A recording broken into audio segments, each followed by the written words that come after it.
Hoy en Siempre Puedes Practicar Surf vamos a hablar sobre el proceso de toma de decisiones y cómo nuestras preferencias no solo se basan en lo lógico o racional, sino en otro tipo de componente profundamente arraigado del que a menudo no somos nada conscientes. ¿Quieres averiguar de qué componente estamos hablando? Entonces quédate a ver el vídeo entero. ¡Empezamos!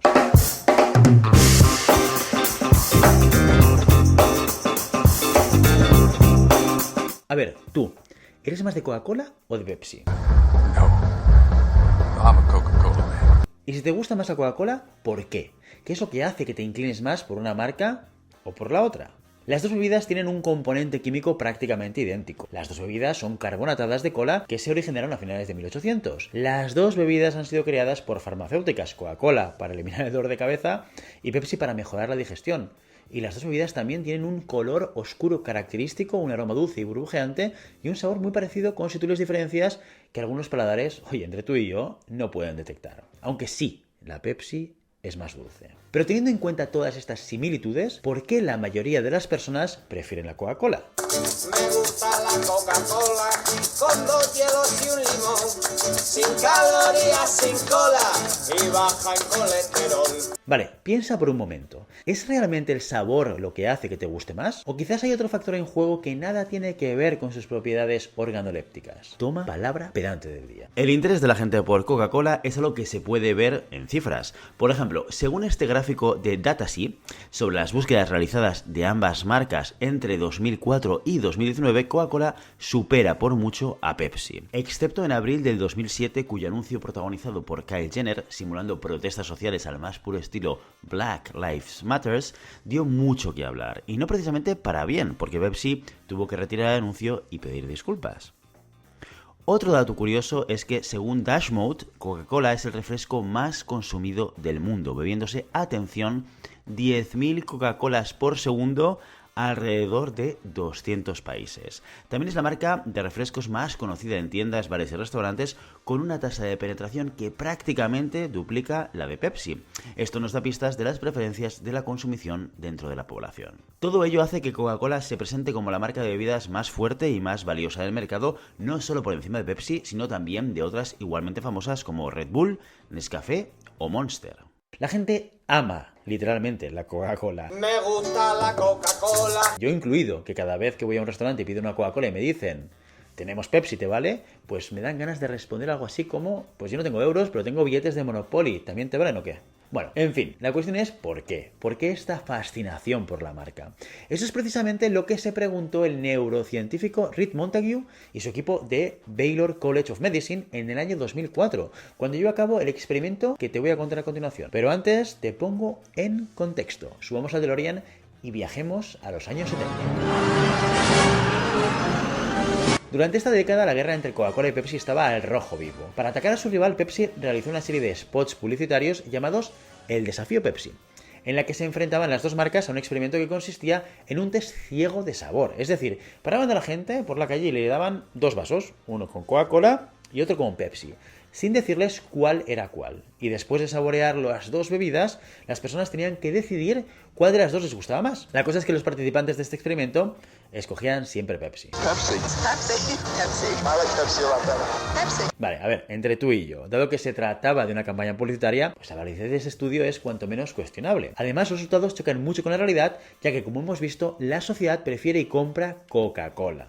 En cualquier caso, este estudio motivó a Montague a realizar el suyo. Y esta vez sí, con base, fundamento y buenas prácticas. Concretamente quiso saber qué componentes neurobiológicos son los que fomentan esta elección. Así que, unos años más tarde, en el año 2004, replicó el experimento, pero con una vuelta de tuerca. Utilizó imágenes fMRI para saber qué partes del cerebro se activan al beber una u otra bebida.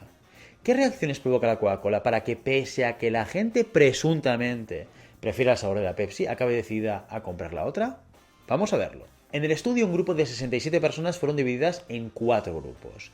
Los grupos 1 y 2 participaron en pruebas de sabor ciegas. Al igual que en los anuncios, a cada individuo se les daba 2 vasos que contenían tanto Pepsi como Coca-Cola y debían decidir cuál les gustaba más sin que supieran cuál era cuál. Los grupos 3 y 4 participaron en pruebas semiciegas, esto es, que a cada individuo se les daba 2 vasos con el mismo contenido, o bien Pepsi o bien Coca-Cola, pero solo uno de los vasos tenía una etiqueta que indicaba el contenido. El truco estaba que, aunque el otro vaso sin etiquetar tuviera exactamente lo mismo, a los participantes se les decía una pequeña mentirijilla contándoles que podía tener o no Pepsi o Coca-Cola. Recordemos que el experimento se realizó también con imágenes de fMRI, así que mientras los participantes bebían el contenido, los investigadores podían ver qué partes de su cerebro se iban activando. Bien, vamos a la parte interesante. ¿Qué ocurría en cada uno de los grupos? En los grupos 1 y 2, que son los que tenían las pruebas ciegas, los resultados eran muy homogéneos. En este histograma, el eje X indica el número de veces que las personas seleccionaron Coca-Cola, que podía ser o ninguna, o una, o dos, o hasta 3 veces. Y en el eje Y, cuántas personas hicieron esa elección. Como vemos, no hay ningún pico que sobresalga excesivamente por encima de los demás. 3 personas no la eligieron ninguna de las veces, 6 una vez, 5 personas 2 veces y 4 personas eligieron la Coca-Cola hasta 3 veces. Esto quiere decir que las personas preferían indistintamente Pepsi o Coca-Cola sin muchas diferencias. Y en las imágenes de fMRI se veía que con ambas bebidas se activaba el córtex prefrontal ventromedial, que es la zona asociada al placer y las recompensas, seguramente cosas del azúcar. En definitiva, que si no sabemos que estamos bebiendo, nos da igual una marca que la otra. Ahora, ¿qué pasó con los grupos 3 y 4, que eran los que tenían las pruebas semiciegas? Empecemos con aquellos que sabían que uno de los vasos tenía Pepsi. Para estas personas los resultados serán igual que los de los grupos ciegos. Es decir, a pesar de que sabían que en uno de los vasos había Pepsi sí o sí, las preferencias eran indistintas. Unos elegían Pepsi y otros preferían el vaso sin nombre, que también era Pepsi, aunque ellos no lo supieran. Lo único que llama la atención es que sabiendo que lo que bebían era Pepsi, la gente la elegía menos que cuando no sabían qué es lo que estaban bebiendo. Curioso. En cambio, cuando lo que el vaso marcaba era Coca-Cola, atención, los participantes mostraron una clarísima preferencia por esta marca. Me gusta la Coca-Cola. ¿Pero por qué? La clave está en lo que se mostraba en el fMRI. Y es que a diferencia de la Pepsi, que únicamente activaba las zonas de los placeres y recompensa, la Coca-Cola activaba una zona más, la del hipocampo, que está relacionada con los recuerdos y con las emociones.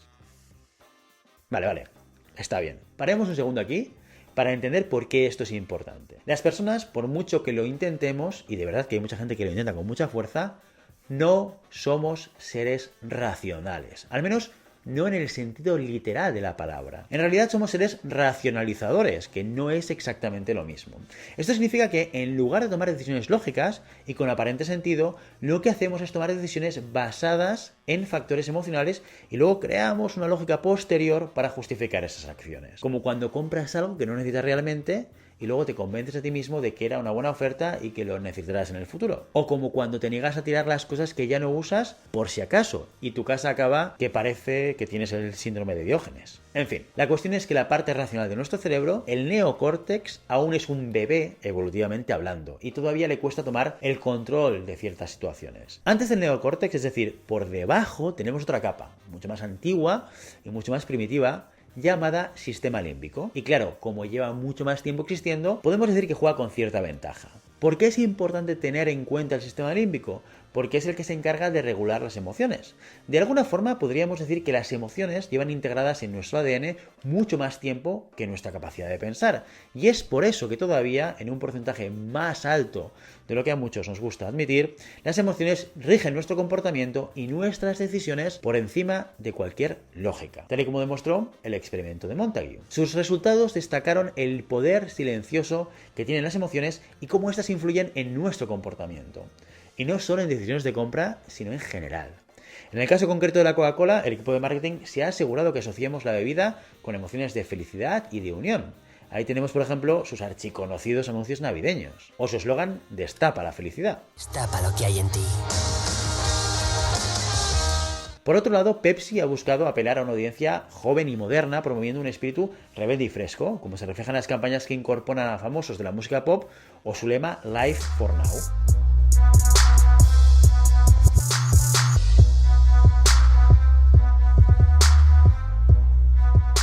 Por desgracia, parece ser que dirigir la atención a este tipo de emociones es un poco menos eficaz. Y es que en el fondo pues tiene un poquito de sentido, porque si lo pensamos bien, posiblemente la máxima aspiración de cualquier persona, cualquier ser humano, es ser feliz y estar rodeado de los seres queridos. Y por eso no solo Coca-Cola intenta influir en los consumidores en su proceso de compra con este tipo de emociones. Ahí tenemos, por ejemplo, a Casa Trae de ellas, la Lotería de Navidad, Volkswagen, BMW, Estrella Damm y un larguísimo etcétera de marcas. Vamos, que aunque en la superficie podamos parecer seres racionales, nuestras decisiones y comportamientos se rigen a través de una serie de factores que no solo atienden a la lógica, sino que muchos de ellos son subconscientes y emocionales. Y puedes utilizar estas emociones ya sea para que la gente prefiera la Coca-Cola o para atraer y fidelizar talento a tu empresa. Por ejemplo, seguro que te suena el concepto de salario emocional, que no es más que todos esos beneficios o recompensas que las personas reciben en su trabajo, pero que no tiene nada que ver con el dinero de manera directa. Cosas que te hacen sentir bien, valorado o contento, como un buen ambiente de trabajo, flexibilidad de horarios, tener un propósito de empresa o llevarte bien con tu jefe. Extras que muy pocas empresas saben explotar, pero que sin duda tiene un impacto muy positivo en el sistema límbico de los empleados. Porque al igual que Coca-Cola, lo que transmiten esos beneficios emocionales son felicidad y bienestar. Así que ya sabes, tócale la fibra sensible a los tuyos, la buena no la mala, y los tendrás pegados a tu empresa como un chicle a una suela de zapato. Si quieres profundizar más y leer el estudio completo, te lo dejo enlazado en la cajita de información. Si te ha gustado el contenido, no olvides darle a like, dejarnos un comentario y darle a la campanita para no perderte ninguno de los episodios de Siempre Puedes Practicar Surf. Y recuerda que puedes ponerte en contacto con nosotros a través de nuestra web en globalhumancon.com, a través de LinkedIn en Global Human Consultants y a través de nuestro canal de Telegram en @siemprepuedespracticarsurf. Nos vemos en el próximo episodio. Adiós.